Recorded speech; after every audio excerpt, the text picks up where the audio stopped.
Hola, ¿sí pudiste? ¿Cómo estás? Muy bien, Marcos, ¿cómo estás tú?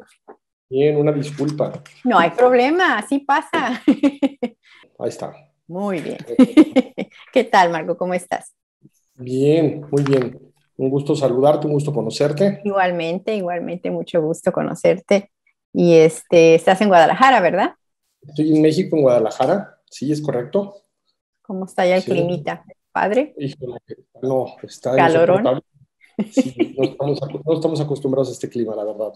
Sí, la semana pasada se vino igual acá nosotros, una racha de un calor. Oh. Y acá, como estamos muy cerca de los lagos, entonces una humedad que dices tú, "Ay". Pero bueno, ¿En qué no nos parte podemos estás? quejar nosotros. En Toronto, Ontario. Bien, muy bien. De hecho, yo quisiera vivir un poquito más al norte de donde estás tú. ¿Hasta dónde? Montreal. Oh, es hermoso. Ujú. Y no estoy nada lejos, o sea, de aquí de esta área son 5 horas, o sea, sí, Sí, sí, sí. sí, Sí, me gusta mucho esa ciudad. sí. ¿Conociste Vale, Quebec? ¿Conociste sí, Quebec? sí, estuve por ahí en Quebec, estuve en Toronto, estuve 2 semanas por aquel lado. Muy bien. Iniciando 2020.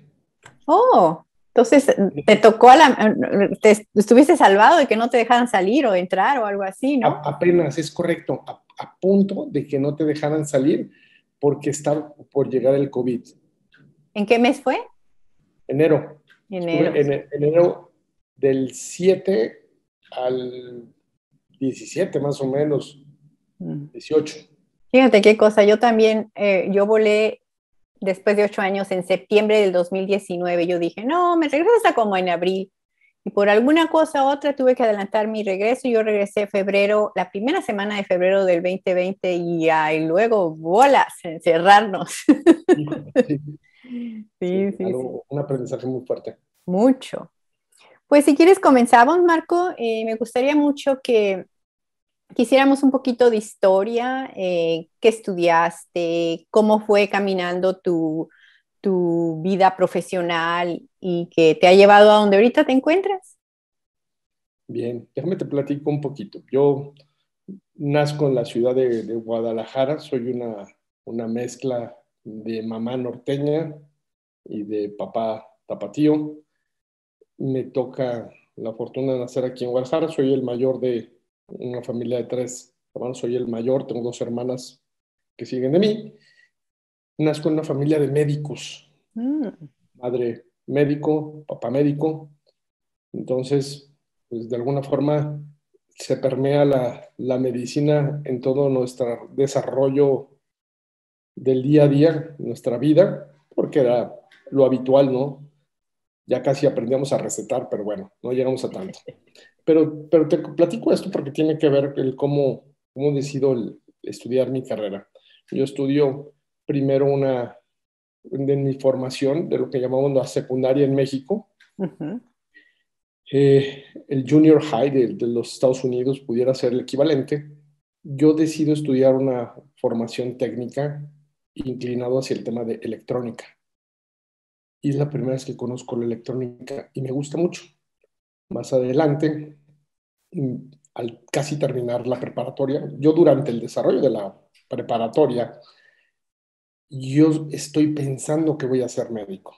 Mm. Yo me la creo por la influencia que tenía de lo que veía en casa de los dos. Bien, yo empecé a formar mi especialización en la preparatoria para poder escoger una licenciatura. Ya tenía una fuerte tendencia a la medicina y tenía buenas calificaciones y yo creía todavía hasta la mitad de la preparatoria que iba a ser médico.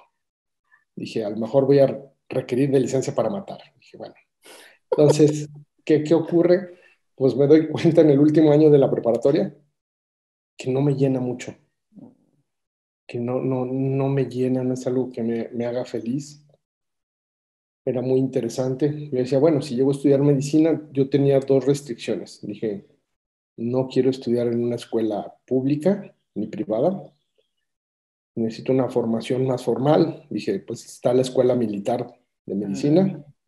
Dije, pues puedo estudiar en el ejército. Dije, no creo que haya una disciplina más exigente que la de mi papá. Entonces dije, bueno, pues se puede Ya, poner ya, el ya estoy pretexto. curado, ¿no? Ya, sí, eso no me daba miedo. Entonces dije, más bien sería interesante presentarles a mi papá a ellos para que conozcan un siguiente nivel de disciplina. Y entonces, bueno, yo creía eso y digo, no, lo mío es la ingeniería. Mm.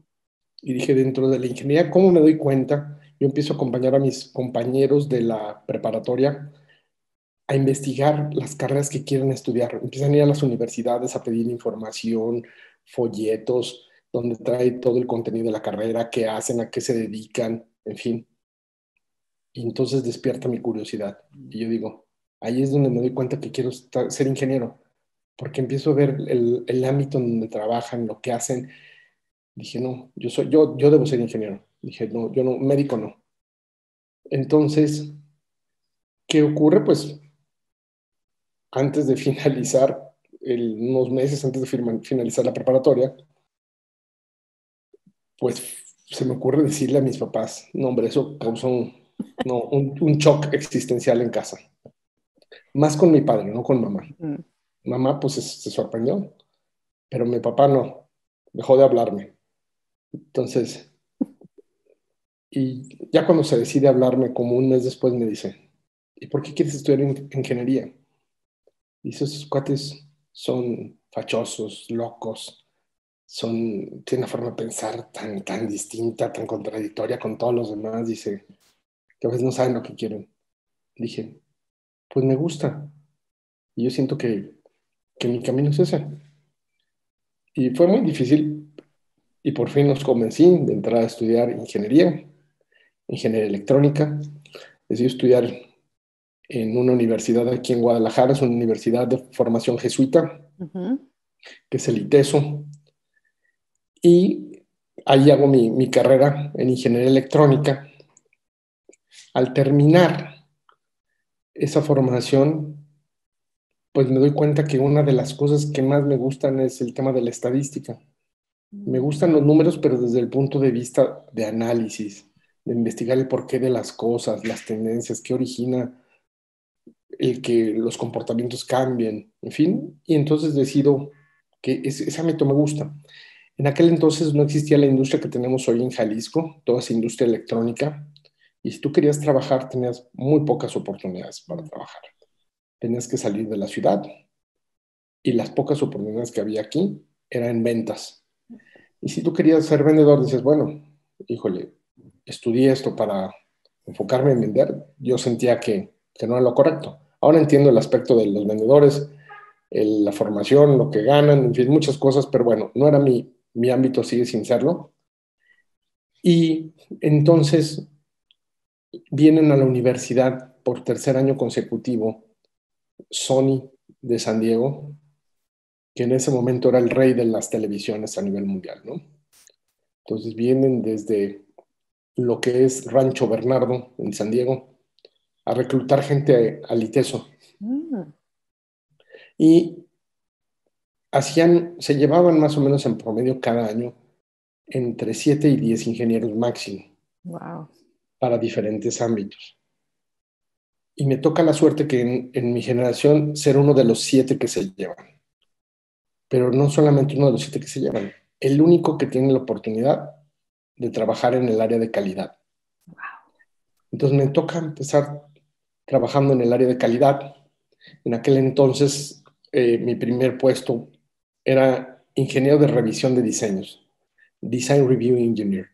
Yo no tenía experiencia en aquel entonces, tenía solo la formación que me había dado la escuela, desde la primaria, desde el kinder hasta la universidad. No había trabajado, tenía cero experiencia. Mis únicas herramientas que tenía en aquel entonces es hablaba francés, hablaba inglés y español. Eso me sirve para este trabajo y me dan un enfoque a trabajar con los proveedores, desarrollarlos para perfeccionar o corregir los errores en los nuevos modelos que van a salir.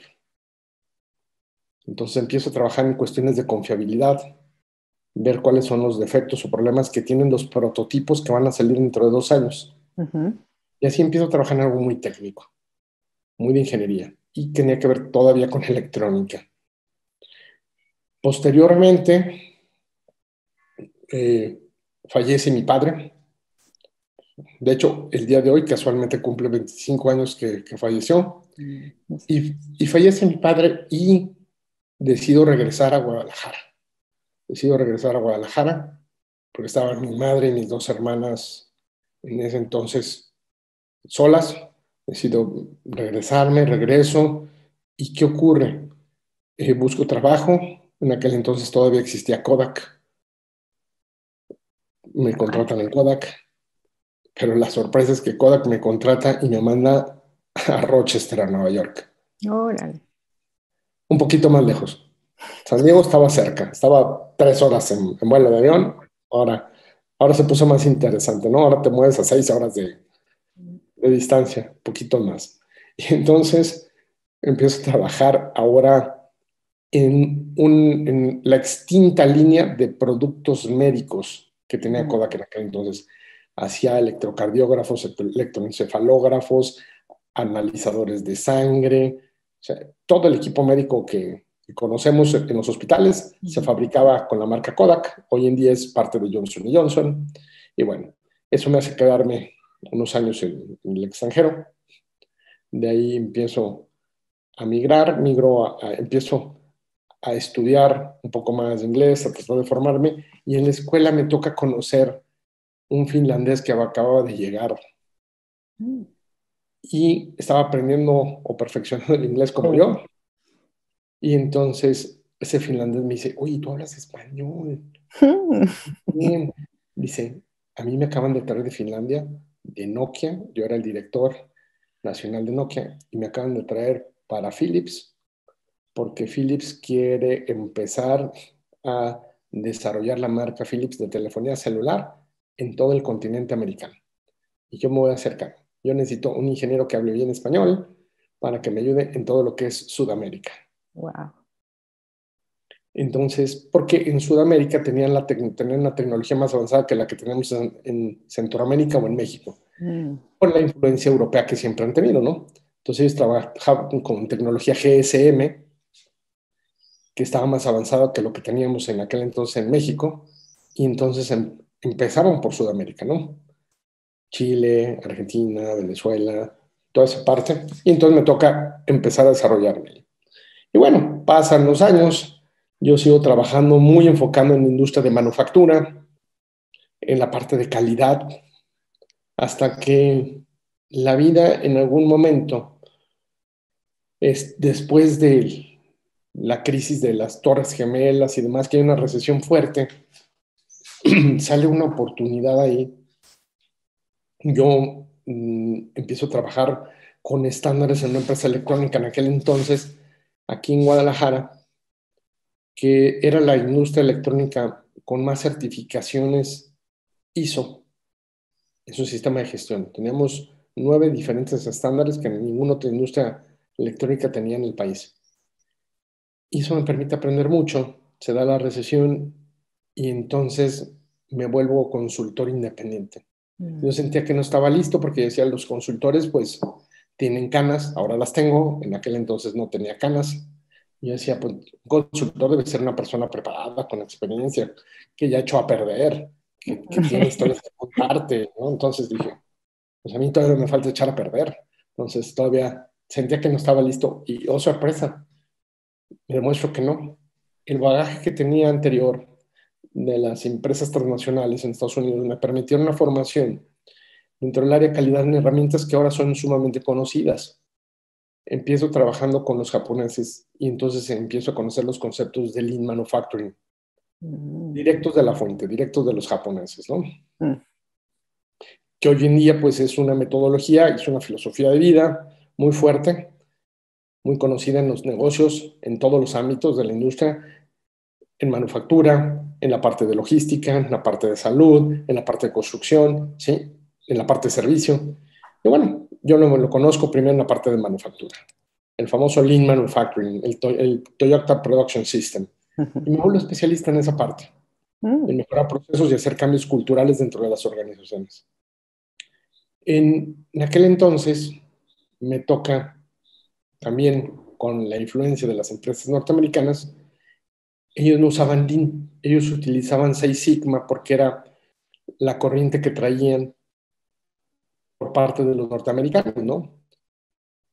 En el 66, 1966, la tesis doctoral de un empleado de Motorola lo lleva a desarrollar la metodología que hoy en día conocemos como Six Sigma, ¿no?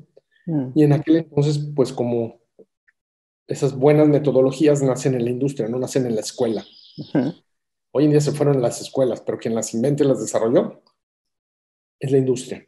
Y entonces me toca empezar a trabajar con esas metodologías, me mandan a entrenamiento a Motorola University, a aprender de la fuente la metodología de Six Sigma y me certifico como Black Belt.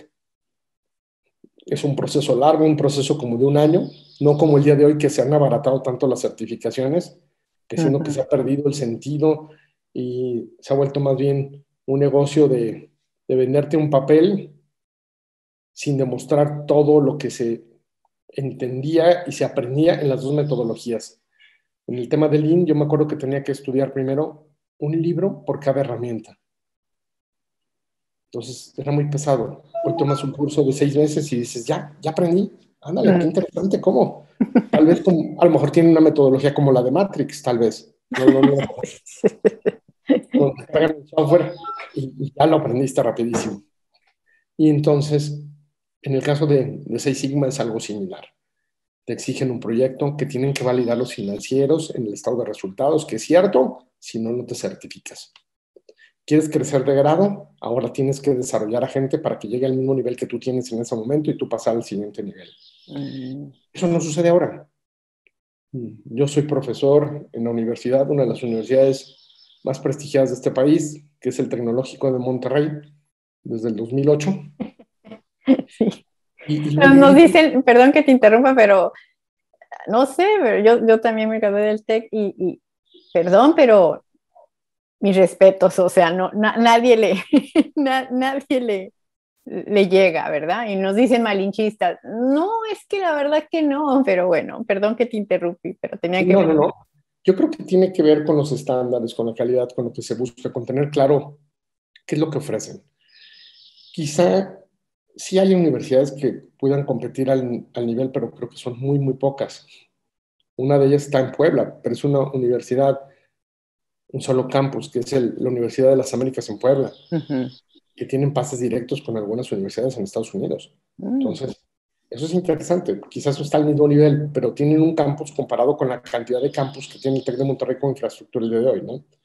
Y hay que ver cómo nace una y cómo nace la otra, ¿no? Cómo nace de un empresario en Monterrey, dices, en el centro de negocios más importante de este país, y con esa esencia, ¿no? Enfocada en la productividad, en los negocios, en la rentabilidad, en hacer crecer esto. Y bueno, yo creo que eso tiene muchísimo que ver con ello. Y bueno, regresando al tema, entonces, pues me vuelvo experto en las dos metodologías. Me certifico como experto en Lean, como Black Belt en la parte de Six Sigma, y sigo trabajando en mi desarrollo profesional. Después entro, y después de estar en la industria de electrónica, la vida me lleva a trabajar con plásticos. Entonces empiezo a trabajar con plásticos de precisión.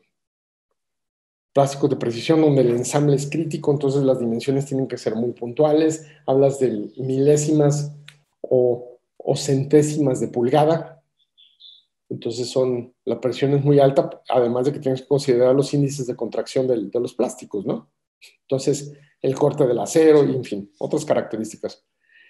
Eso me lleva a un proyecto en una empresa que en aquel entonces me contratan porque tienen un proyecto el más grande hasta entonces en la historia de esa empresa que se llamaba TriQuest. Y ellos empiezan a desarrollar los interiores para los refrigeradores de lujo de General Electric.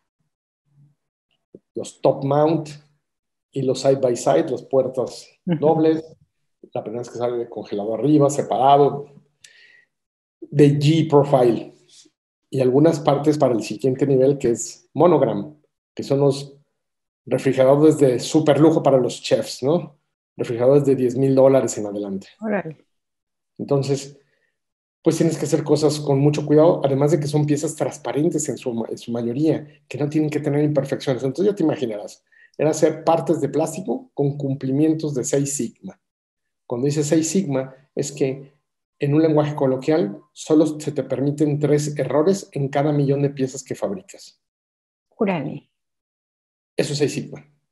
Digo, para entrar en contexto. Sí. Para quien no conocen Sí, este para ámbito. mí, porque ahorita te iba a preguntar que me definieras tus 2 certificaciones, porque no tengo idea. De eso se trata.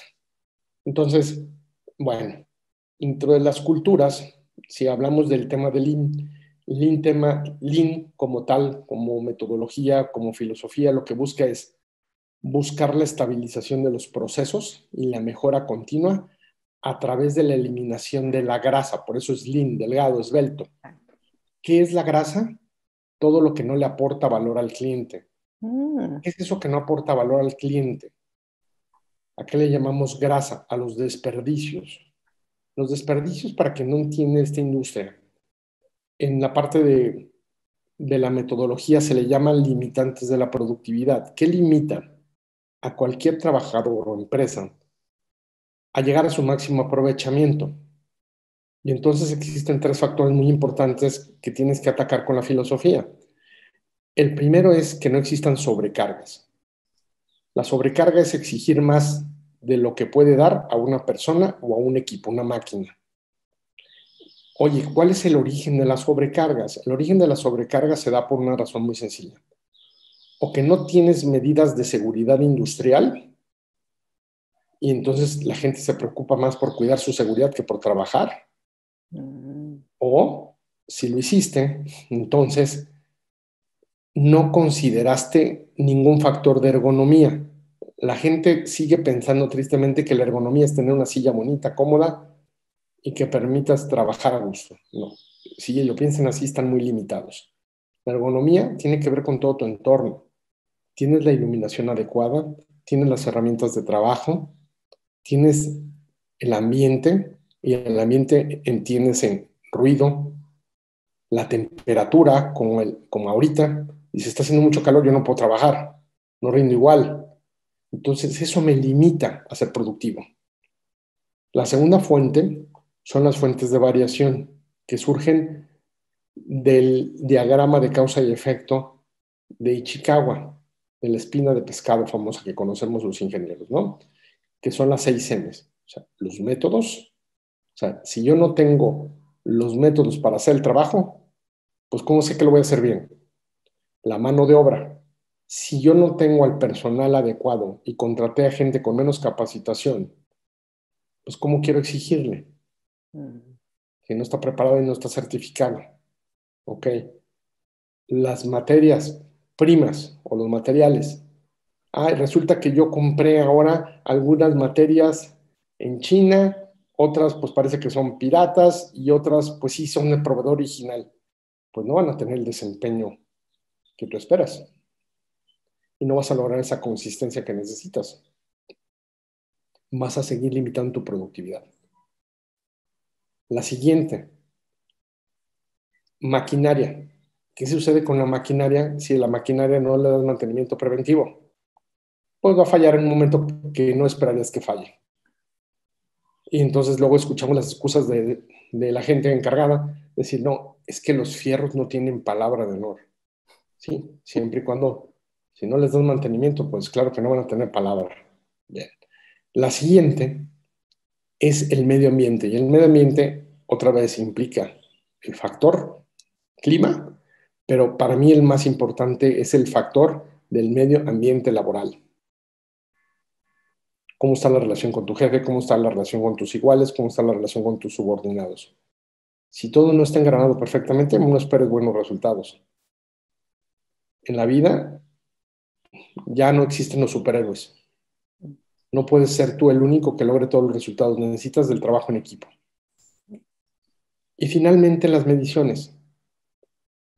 Si queremos saber cómo estamos, si vamos bien, mal, corregir, tomar buenas decisiones, necesitamos indicadores. Entonces, como dice en calidad, hay dos dichos muy importantes que me gusta y me gustaría citar. Uno dice, si no mides, no sabes cómo estás. Si no sabes cómo estás, ¿cómo puedes mejorar? Ese es uno muy importante, pero no es el único. Es importante para el tema de los negocios, tomar decisiones. Y mientras más rápido sea, mejor, ¿no? Pero también en nuestra cultura de toma de decisiones, el tema de los indicadores están ligados a otros factores. Que exista el sentido de qué queremos, a dónde vamos, que hay un entendimiento realmente del liderazgo, de las cabezas. Y eso se conoce en el siguiente punto. El tercer factor que limita la productividad son los desperdicios. Los desperdicios surgen por varias cosas. Inventarios. Los inventarios no es que sea malo tener inventarios, es malo tener más de lo que necesitas. Es como en los closets de las mujeres, ¿no? No hemos entendido, ese es el eslabón perdido. Oye, ¿por qué tienes 35 pares de zapatos y nada más tienes 2 pies? Y nada más te puedes poner un par a la vez. Ah, qué interesante. Entonces, sin tocar ese tema escabroso, aquí puede suceder algo similar, porque entonces dices, tener más de lo que necesitas. Tener más de lo que necesitas es un exceso, es un desperdicio. Y recuerda que los inventarios son dinero en las empresas. El siguiente punto, dices, movimientos. No debes de andarte paseando de un lado a otro de la empresa. Tienes que moverte para conseguir lo que necesitas en ese momento. Y eso debiera minimizarse, porque en teoría antes de hacer tu trabajo ya debes de tener todo lo que necesitas, ¿no? Siguiente, dices, ok, sobreproducción. Pues es un desperdicio. ¿Por qué voy a hacer más de lo que me piden? ¿Qué tal si luego no lo quieren? ¿Quién no va a consumir? ¿Quién no va a comprar? ¿Sí? Transportación. ¿Qué pasa si yo hago una ruta para hacer la entrega y dices, oye, primero te vas a Nueva York, luego te regresas a Montreal y luego llegas a Toronto? ¿Cómo? ¿Que no había una ruta más eficiente? ¿No puedes empezar en Montreal y luego bajarte a Toronto y luego a Nueva York? Ah, bueno, pues es que en ese orden llegaron. Bueno, pues corrige el orden, ¿no? Y así te podría platicar, son al día de hoy 7 desperdicios lo que dice en la literatura, pero con el tiempo y la evolución surgieron 3 desperdicios más. Los 3 desperdicios nuevos que se incorporan a la literatura son energía, desperdicios de energía, y dentro de la energía no solamente estamos hablando de agua, electricidad, ¿sí? Que se desperdició por hacer mala planeación del trabajo. El tiempo también es un recurso importante que no vas a recuperar. El management, que es las malas decisiones de los directores o gerentes. Y surgen por no entender el modelo de negocios y no estar alineados a lo que busca el mercado, a lo que busca el cliente y lo que está haciendo tu negocio. Y la última, talento. Que tengas personas sobrecalificadas haciendo menos, o al revés, directores o gerentes tratando de ser gerentes o directores no teniendo las competencias. Bien, entonces, esas son las limitantes de la productividad. Entonces, Lean se enfoca en la parte de qué? De estabilizar tus procesos, lograr esa estabilización, ese balance. Entonces, cuando tú ves la casa de Toyota, en cualquier literatura, la casa de Toyota pues se construye como todas las casas, por los cimientos, ¿no?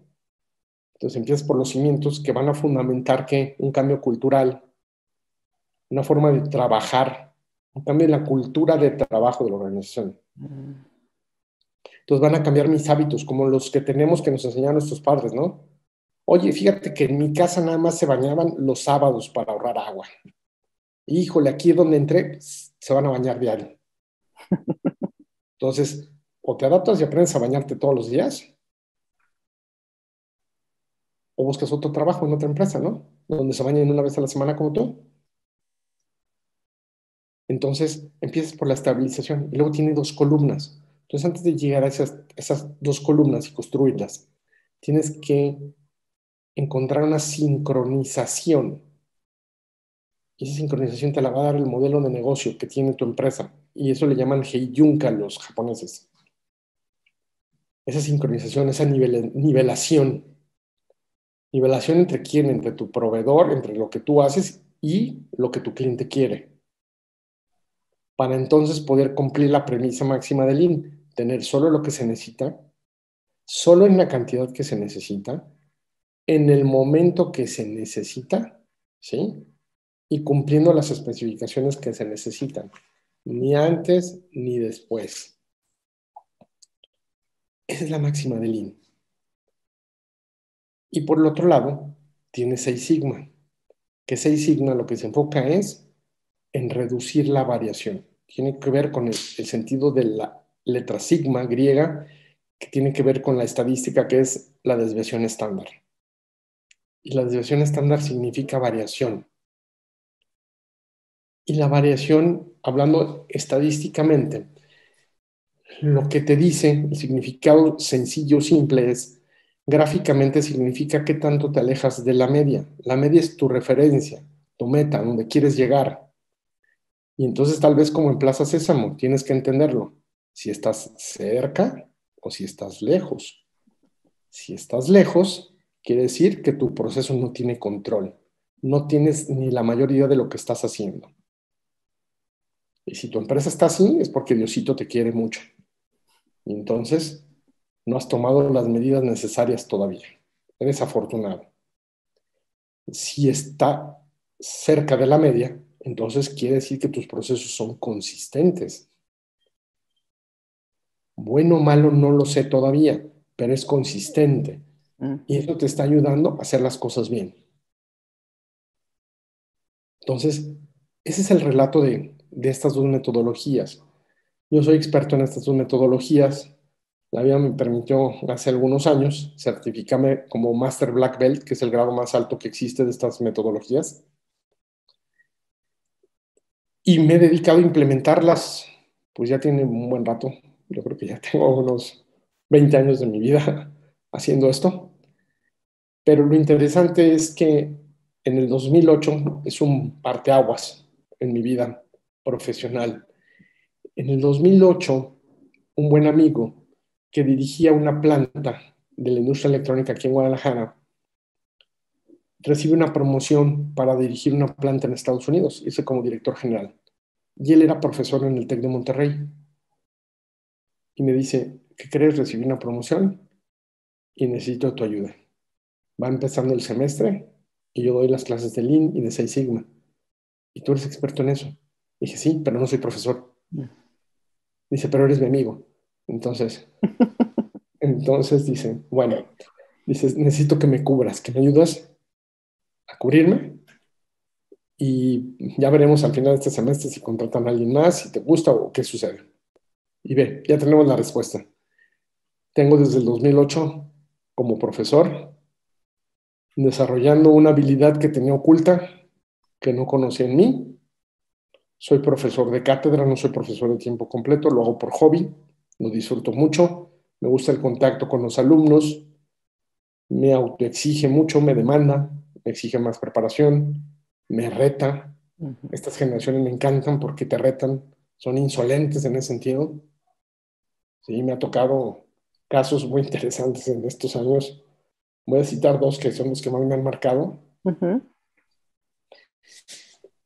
De alguna forma creo que ya mi reconocimiento ante los alumnos está claro dentro de la universidad y saben quién soy. Pero llegó una clase, un semestre nuevo, y yo les pedí que cerraran las computadoras a uno de los alumnos. Y me dice uno de los alumnos, le preguntan a los alumnos, pues vamos a poner atención en la clase. Le digo, no necesitamos ahorita la computadora. Le digo, ¿por qué la tienes abierta? Dicen, pues muy sencillo, profesor. Yo quiero saber si lo que usted me dice es verdad o es mentira. Dije, bueno, me parece muy justo. Dije, estamos de acuerdo. Hagamos algo. Las próximas 2 clases tú vas a abrir la computadora y vas a revisar todo lo que tú quieras. ¿Te parece? Si encuentras una mentira en lo que yo dije, entonces llevémoslo al siguiente nivel. Te doy permiso que traigas aquí un peluquero y me rapes, me cortes el cabello delante de todos, por mentiroso.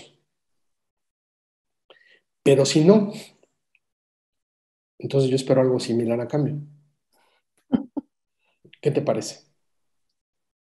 Cerró la computadora y ya no la quiso abrir. No, ¿verdad? No la volvió a abrir en todo el semestre. Entonces, pues he aprendido mucho de ellos, ¿no? La cercanía, la comunicación, cómo cambió. Yo no tengo hijos, tengo 50 años de edad, pero no tengo hijos. La vida no me dio esa fortuna o no me la ha dado hasta el día de hoy. Y entonces, ¿qué ocurrió? Pues me ha tocado aprender mucho de ello con mis alumnos. Entonces es muy enriquecedor, ¿no? La interacción, esa apertura de cuestionar, de por qué, válida 100% en todo momento, pero siempre teniendo todo el respeto debido. Entonces, pues ha sido muy enriquecedor y muy agradable, entonces eso me ha permitido estar ahí. El TEC de Monterrey, para quienes no lo conocen, hace evaluaciones de desempeño de sus profesores. Los alumnos son tus clientes, ellos tienen el poder. Y entonces ellos te hacen una evaluación de todas tus habilidades, del contenido de tu clase, de tu capacidad, de todo. Y si tú no cumples un estándar que es alto, no puedes seguir dando clases. Entonces, en ese sentido me siento satisfecho. El segundo punto para comentarte que me dio mucho gusto. Una de las materias que yo doy es 100% práctica. Y yo les enseño a que hagan esos proyectos en la vida real. 6 meses vamos y hacemos un proyecto, solucionamos un problema en la industria y eso les permite pasar o no el semestre. Pero tiene que haber datos reales. No pueden ser mentira. ¿A qué me refiero? Lo mejoras y eso tiene que tener ahorros, tiene que tener beneficios. Entonces esos beneficios se deben de ver reflejados en el estado de resultados de esa empresa. Y te los tiene que firmar y validar el financiero de esa empresa. No tu profesor, no alguien más. El financiero, porque entonces él me dice que es real, que ya lo vio. Entonces, si no lo tienen, no pasan. Entonces eso lo hace muy interesante. ¿Cómo qué tipo de problema? A ver. Entonces, déjame te platico qué hicimos. Cuando yo llegué al TEC, yo les decía, ¿y por qué seguimos enseñando manufactura? Si el título de los ingenieros industriales, yo formo ingenieros industriales. Y últimamente también biomédicos. Pero bueno, los industriales, yo veía que en su título se leen como ingenieros industriales y luego le ponían un extra, y de sistemas. Ándale, yo dije, bueno, dije, esos sistemas me gusta, a ver si es cierto que son ingenieros. Vamos a ver si esos sistemas suaves, complejos, que tienen que ver a veces con temas como los problemas sociales, a ver si tienen herramientas para resolverlos. Vamos poniéndolo a prueba, a ver si es cierto. Entonces, pues los empecé a retar y empezamos a resolver problemas. Yo les dije, el primer año yo trabajé con manufactura, el segundo año yo les dije, yo no quiero trabajar con manufactura. Dije, este país tiene más industrias de servicio que de manufactura. Y no estamos formando ingenieros para que vayan a esas industrias. O no van a saber cómo adaptar las herramientas. Desde el segundo año yo me dedico solamente a mejorar empresas de servicio. Perfecto. Y empezamos a mejorar hoteles, restaurantes. Hicimos en algún momento un proyecto en industria de la construcción.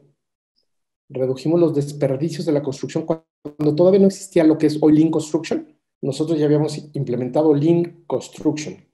Wow. Ya habíamos hecho proyectos de Lean en construcción, reduciendo el robo hormiga de los albañiles, de las personas que están en la obra, porque medimos la capacidad de los metros que podían construir por día. Y entonces solamente pedíamos que el material se surtiera en la cantidad que necesitaban al día. Entonces todos los días llegaban. Entonces cuando terminaba la obra, no había se desperdicio. acababa todo el material, entonces bajaban y estaba limpio abajo. Ya no había ni ladrillos, ni cemento, ni cal, ni nada.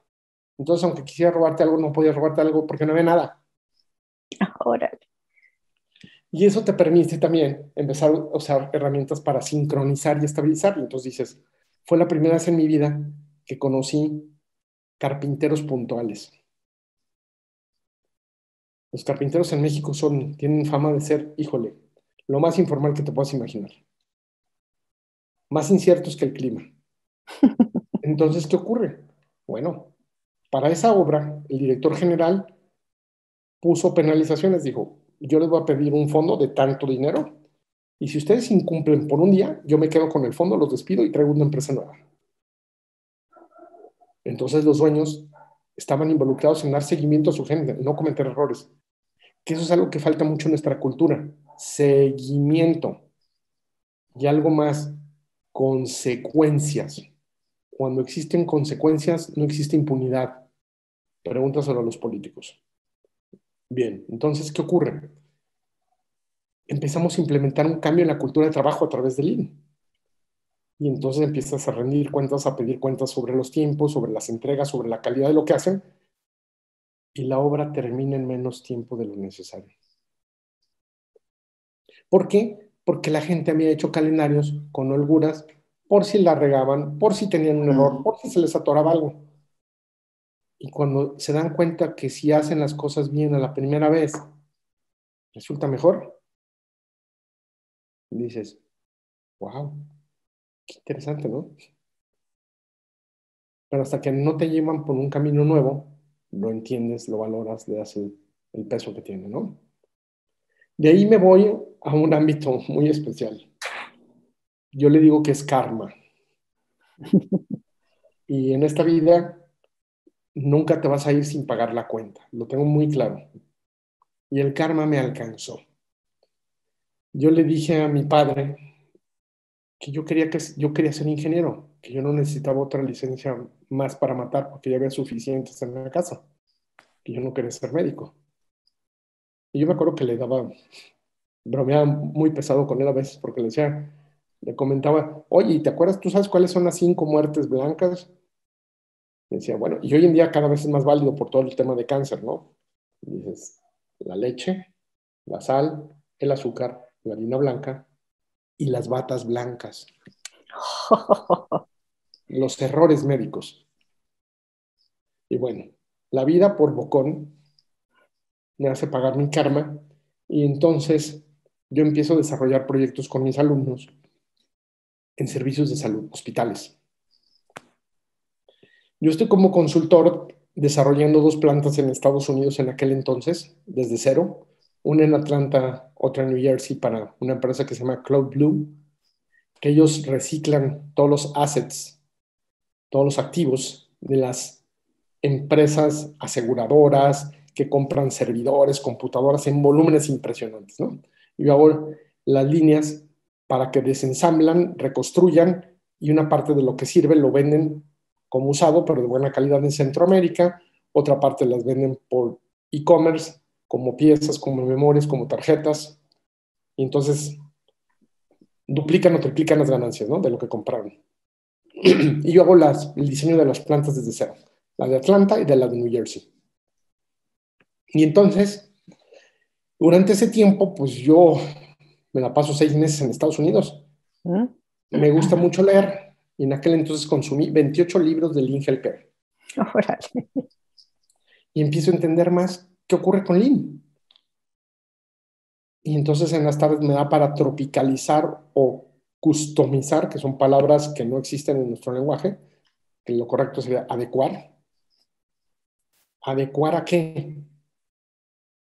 A la normatividad y a las condiciones de esa industria en mi país, en México. Y entonces empiezo a ser un pionero. Yo en ese entonces no me doy cuenta que soy un verdadero pionero en el desarrollo del Lean Healthcare en este país. Y soy un pionero por 2 sentidos, porque primero el TEC me hace caso, a pesar de que me tildaban de loco, me hacen caso de que deben de apostar a los servicios. Y el director de la carrera me dice, ven, te apoyo, vamos. Y permitió desarrollar una especialidad en lo que es servicios de salud. La primera en todo el mundo TEC de Monterrey en México. Wow. la única para ingenieros industriales en el país. Y entonces llevan 2 años con 2 materias por semestre y 2 veranos.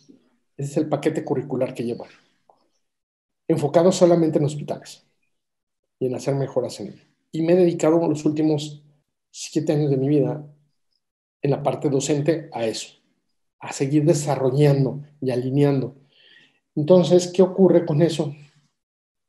Pues cuando lo empiezo a hacer, aunque sea de forma experimental, como te platicaba, pues me siento ya seguro porque ya para ese entonces llevo 28 proyectos desarrollados en hospitales de diferentes niveles, porque empiezo a hacer unos con alumnos y otros en mi consultoría. Y a la hora que desarrollo esos productos me siento con la capacidad de ir a tocar la puerta en un hospital, el más grande de toda esta región, el más grande de Guadalajara, hasta ese entonces el más prestigiado, privado, perdón, que es el Hospital San Javier. Y entonces llego, toco la puerta y les digo, bueno, yo vengo a ofrecer este servicio, y me recibe la jefa de enfermeras en aquel entonces. Me dice, sí, ya hemos escuchado esa metodología, sabemos que es buena, en la Asociación de Hospitales nos han hablado bien, y entonces, pues me parece que sí, es viable. Le voy a sacar una cita con mi jefe la siguiente semana para que venga y platique con él. Se da la siguiente semana, llego con su jefe, me recibe, me dije todo lo que hacía, con qué proyectos había hecho, qué credenciales me respaldaban, y me dice, sí, de hecho nosotros estamos interesados, pero necesitamos a alguien con más credenciales, alguien que verdaderamente tenga experiencia en esto, que tenga reconocimiento. Entonces, pues muchas gracias por participar. Y como decimos en México, pues tengo que aguantarme y salgo con la cola entre las patas, ¿no?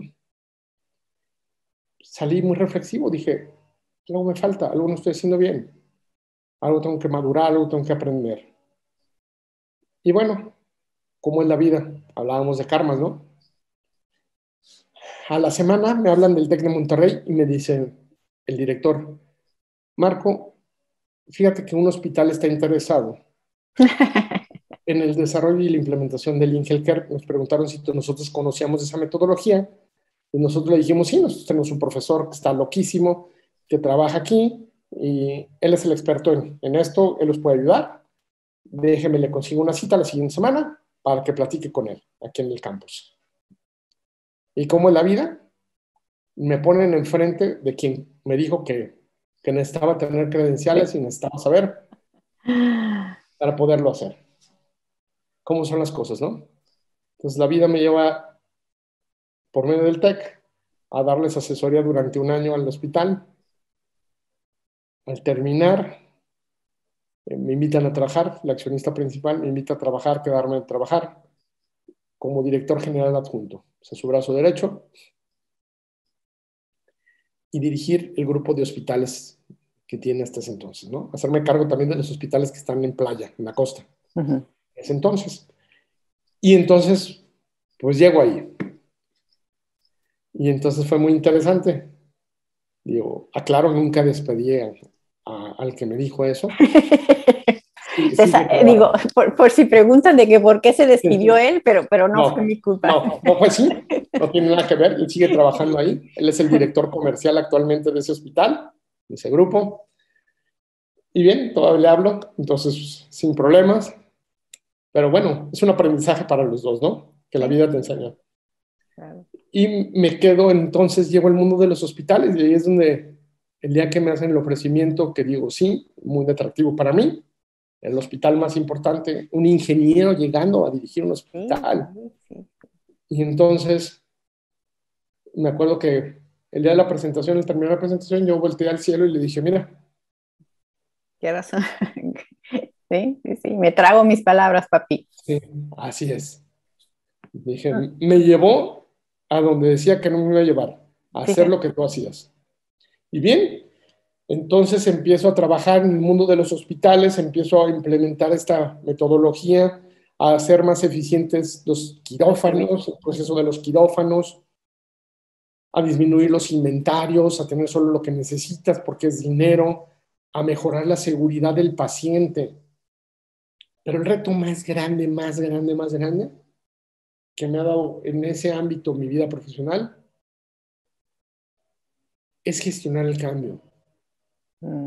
El cómo trabajar con esos egos tan impresionantes de los médicos, porque ahí es cuando te das cuenta, digo, a pesar de que yo vengo de una familia de médicos, los médicos se comportan de una forma en casa y de otra forma en el trabajo.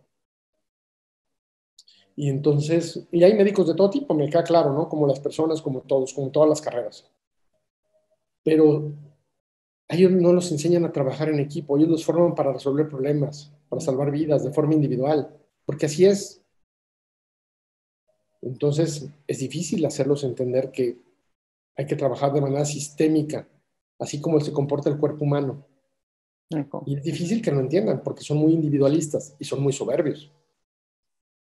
Pero es extraño, porque es la gente más preparada en teoría, y la soberbia siempre viene acompañada de ignorancia. Al menos en ese ámbito, ¿no?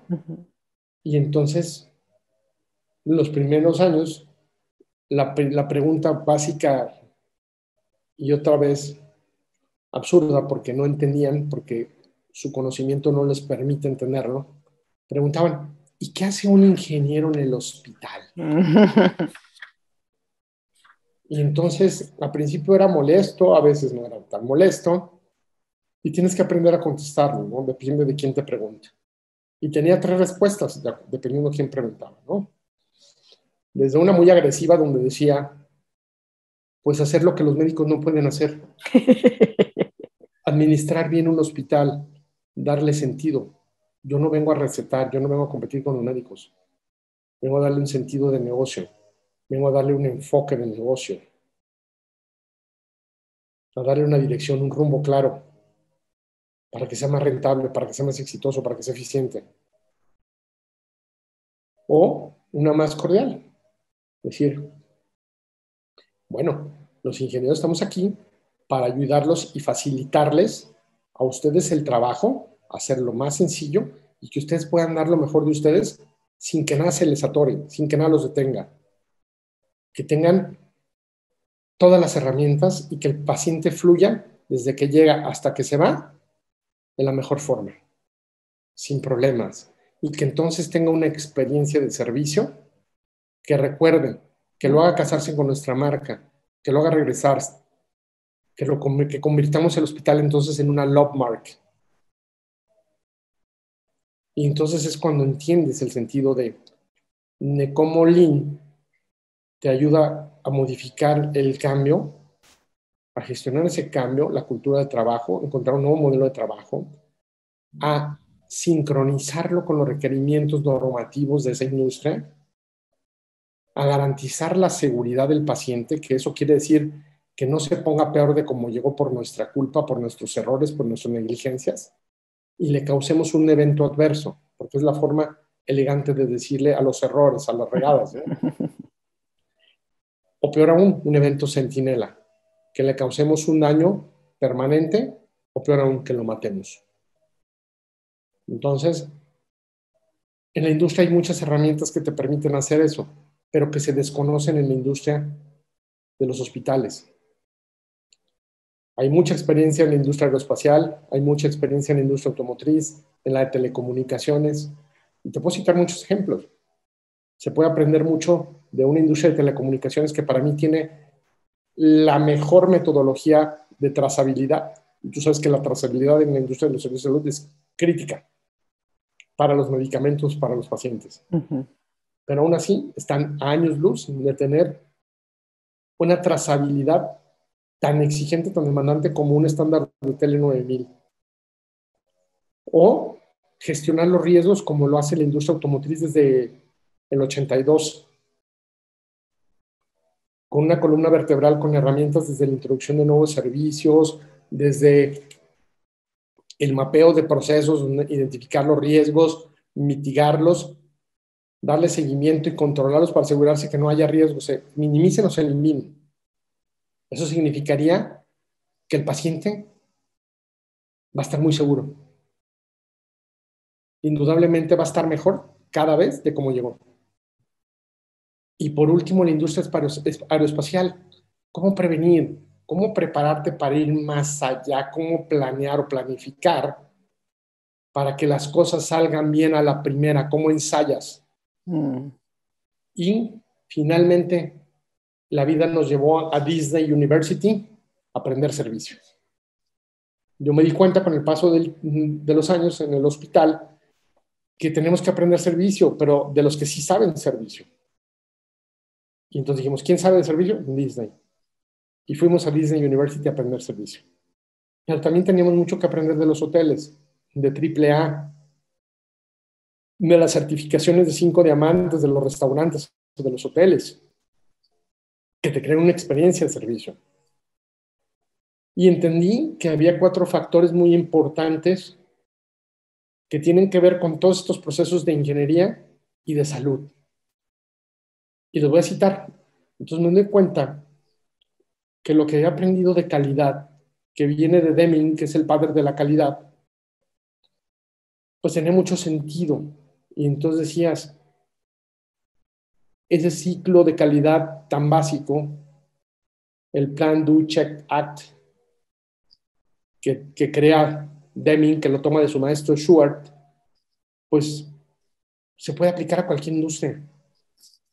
Y teníamos que aplicarlo aquí para generar la mejora continua, para evolucionar.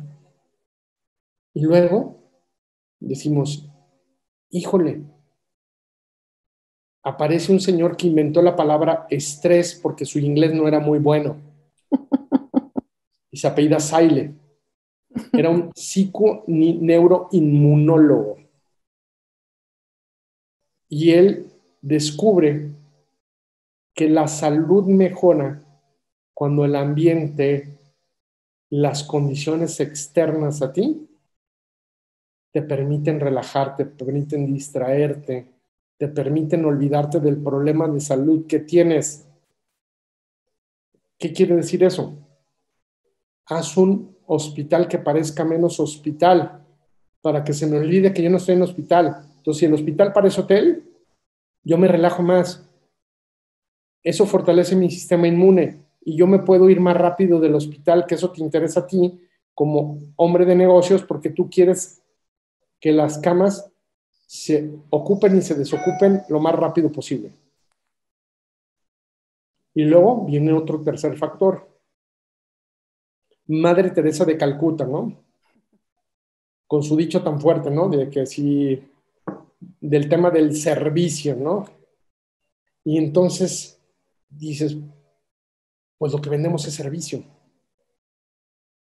Y entonces tenemos que ser empáticos y congruentes con lo que hacemos. Y entonces es como conectamos, la Madre Teresa te dice que lo tienes que transmitir, tiene que haber esa congruencia entre lo que dices y lo que haces a la hora de dar ese servicio a tu prójimo, a los demás. Entonces, faltaba las herramientas del cómo. Entonces llega Walt Disney, ¿no? Y entonces él nos da el cómo. Entonces, cuando metemos esos 4 factores, una caja, una bolsa, la sacudimos, de ahí se crea el modelo, ¿no? Ese es el modelo que he venido desarrollando los últimos 14 años de mi vida. Wow. Entonces, ¿Cómo se llama? Ahí estoy. No tiene un nombre específico, es un híbrido. Encontré que hay un señor que ha desarrollado, me lleva ventaja, pero no, él no sabe Lean, me lleva ventaja en el modelo de conectar estas bases, que se llama Jerry Lee. Él es un conferencista que está en Estados Unidos casado con una enfermera. Él fue de los pioneros en llevar el tema de la hospitalidad a los hospitales, a los servicios de salud. Entonces me tocó conocerlo en una charla TED. Y empiezo a conectar y digo, eso es lo que yo estoy buscando. Pero le falta lean, le falta la eficiencia, porque eso no deja de ser un negocio. Le falta 6 sigma, consistencia, largo plazo, por los siglos de los siglos. Y esa consistencia en un hospital es básico, porque un hospital da servicio, como dicen los gringos, 24/7, 365 días. Entonces, no puedes dar un servicio de lunes a viernes y que sea diferente los sábados y los domingos Ujú. o los días festivos, ¿verdad? Entonces, Seis Sigma te dice que debe ser ¿cómo? Consistente, siempre, permanentemente, sea quien sea.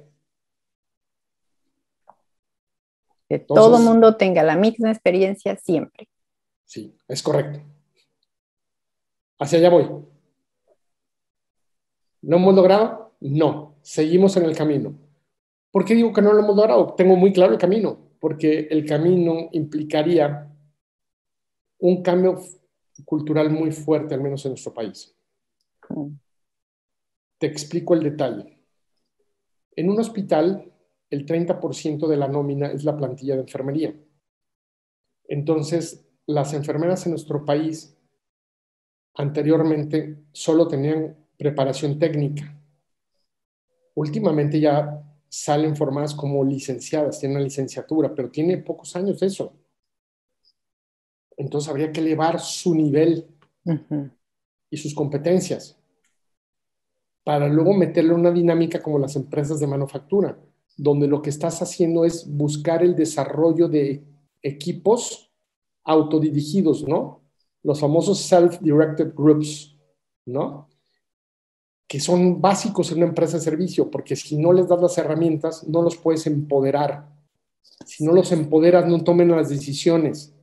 No pueden darte el servicio 24/7 y menos los 365 días.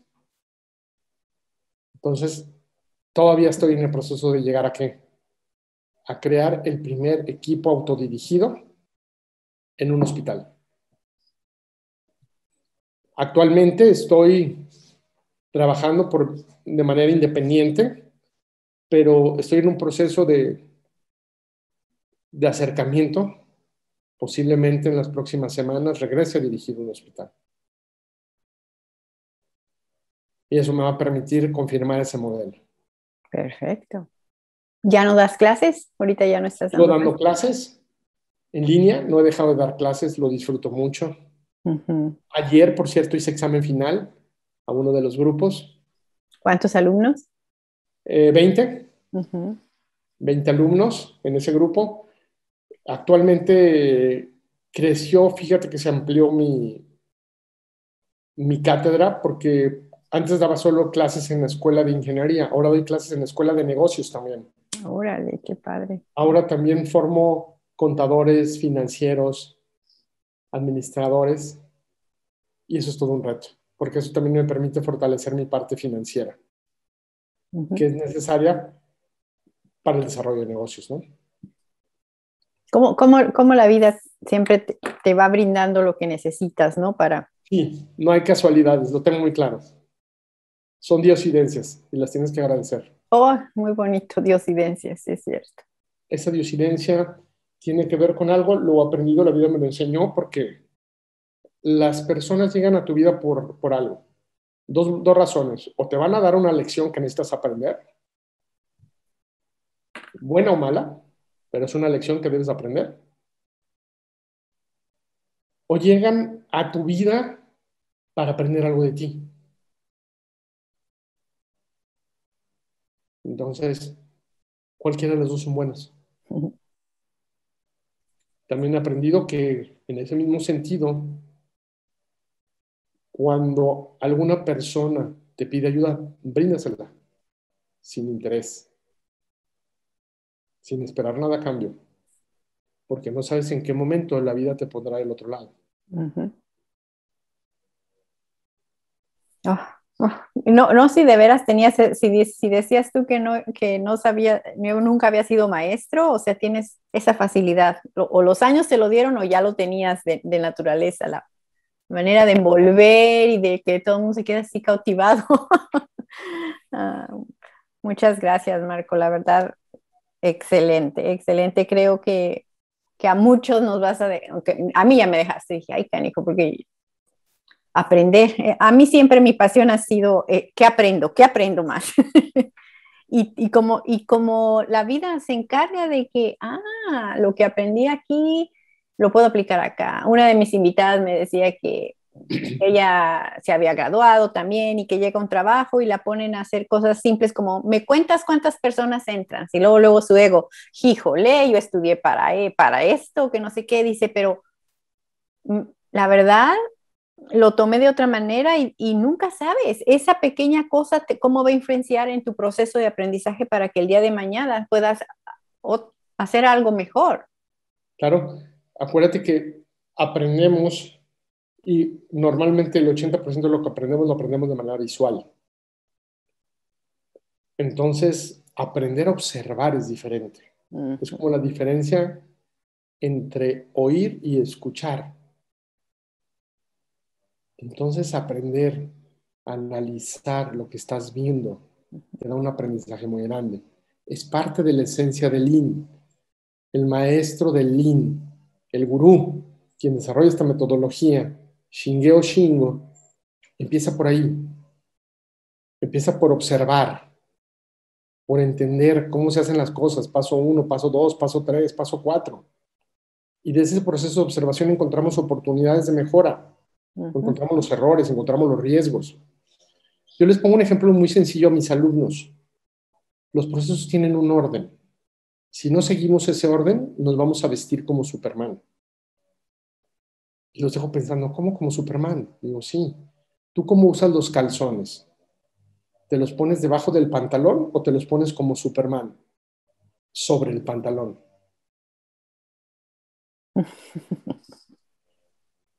Entonces, hay que aprender a observar. Es parte esencial de esto. Y es un arte hacerlo. Yo lo que creo hoy en día que la facilidad, el don que a mí me dieron fue el aprender